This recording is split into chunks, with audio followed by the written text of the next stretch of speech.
Many boat nuts have seen photos of ore freighters from the early 1900s and noticed that these vessels differ from the classic ore boat profile. Their pilot house and forward deck houses are not on the forecastle, but rather they are placed on the spar deck, in sort of a flying bridge arrangement. Plus, they have an awkward stray hatch ahead of the deck houses. I say awkward because in order to reach the upper forecastle, a movable walkway has to be used to bridge the gap between the deck house and the forecastle because of this hatch. It's an odd sort of design, yet there were many such ore carriers launched between the late 1880s and the late 1890s. The cabin arrangement was a carryover from the railroad package freighters of the 1800s. Yet they seemed to flourish in an era when the classic pilot house forward arrangement was becoming highly popular. So the question becomes, why were they so prevalent? And what do we call them? Personally, I've coined the term Bessemer Class for these boats. And here is how they became so numerous on the Great Lakes. On May 5, 1893, the country's two largest employers, the National Cordage Company and the Philadelphia and Reading Railroad, went bust. That triggered a run on Wall Street and a run on the banks across the nation. It was called the Panic of 1893 and resulted in a 4-year recession with mass unemployment and very little ability for anyone to get financing for just about anything. What had started out as an optimistic year for iron ore shipping suddenly turned into a dull market. Shipyards saw orders canceled, and projects under construction were either idled or slowed. Most investors saw doom and gloom ahead. Yet a very few saw opportunity. One of those was oil tycoon John D. Rockefeller.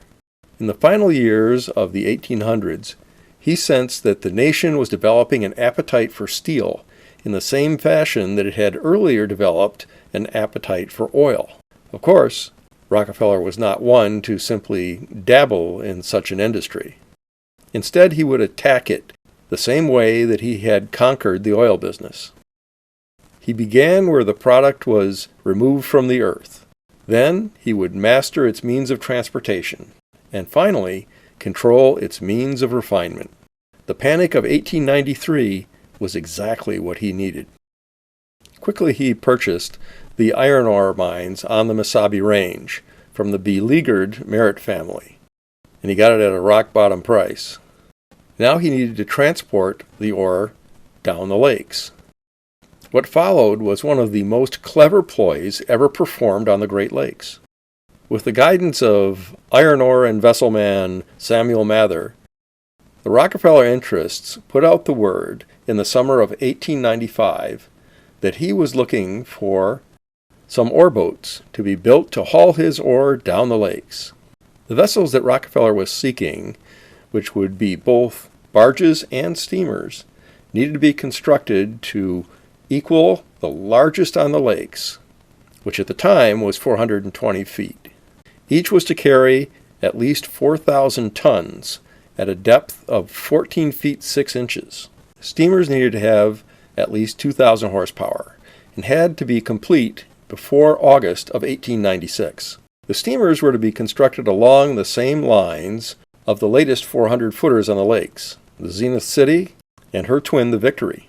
With those basic plans in hand, the shipyard owners went to work on their contract proposals.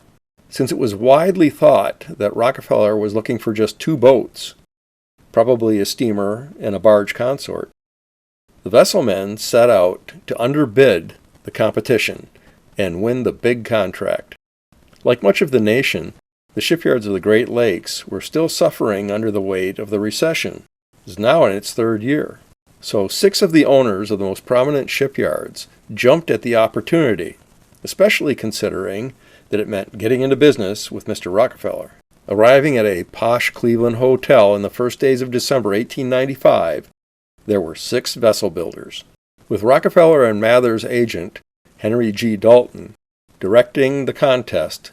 The bidders were James Wallace of the Cleveland Shipbuilding Company, Frank Kirby of the Detroit Dry Dock Company, Frank Wheeler of Bay City's Wheeler and Company Shipyard, John Pankhurst of Cleveland's Globe Iron Works Shipyard, inventor of the whaleback freighter Alexander McDougall from Duluth, Superior, and Washington I. Babcock of the Chicago Shipbuilding Company.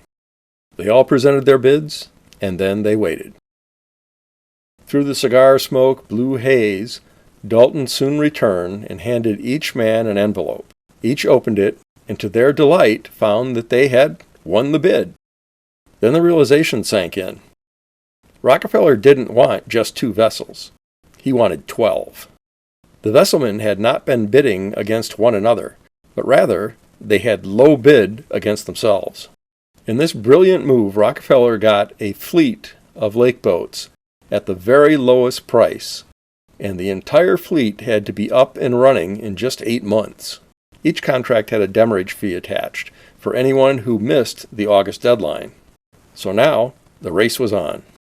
Fortunately, all but 2 of the shipbuilders had constructed vessels along the basic profile that Rockefeller had requested. Only Wallace and McDougall were out of that loop.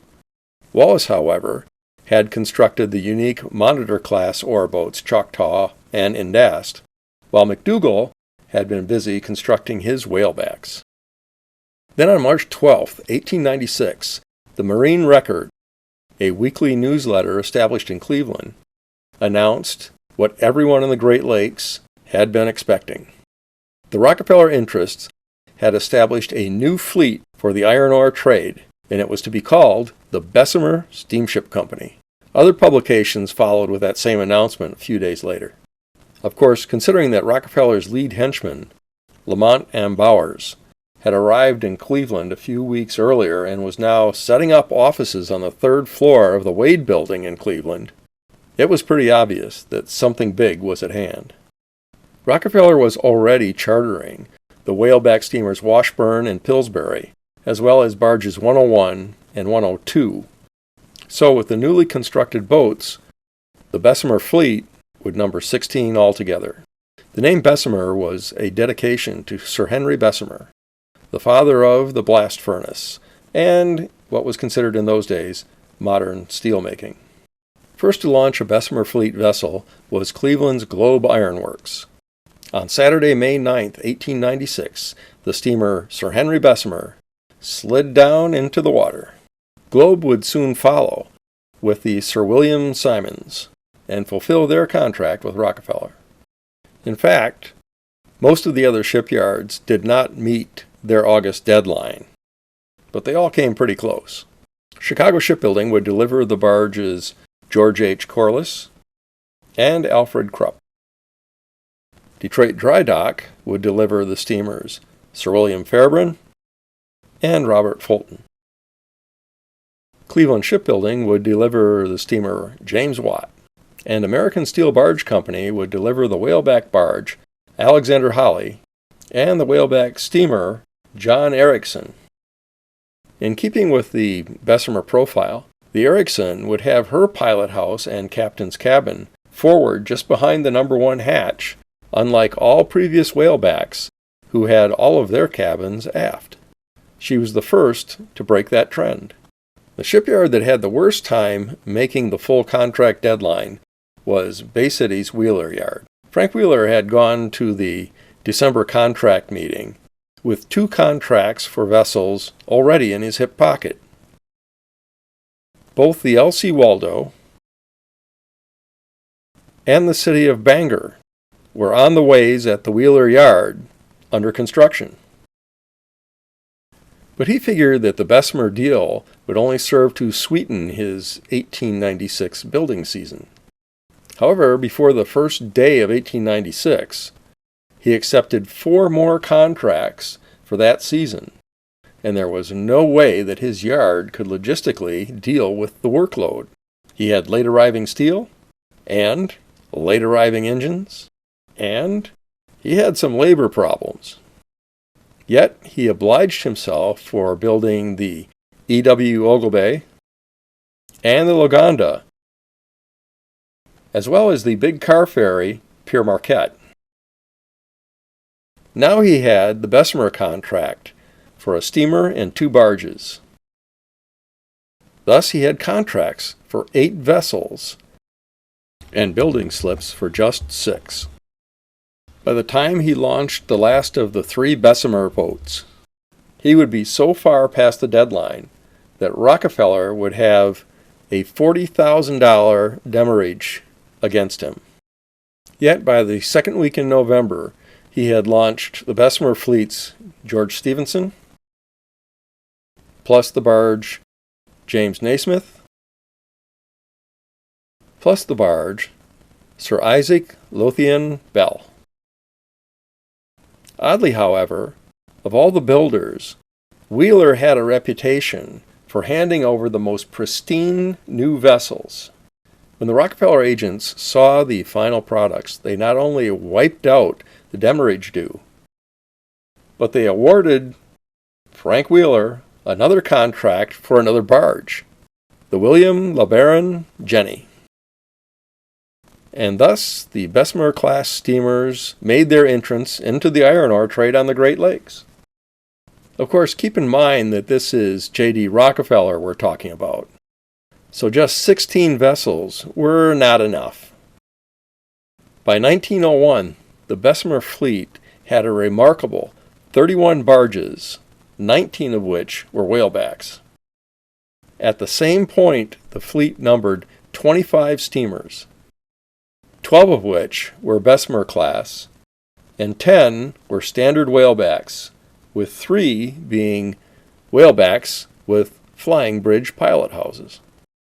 With the launching of the Bessemer class steamer Samuel F.B. Morse at 475 feet in length, the fleet now had the longest boat on the Great Lakes for exactly a year and a half.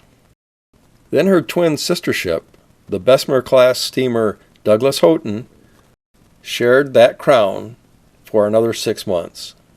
Next, Rockefeller would move to double his fleet in size and dominate the movement of iron ore.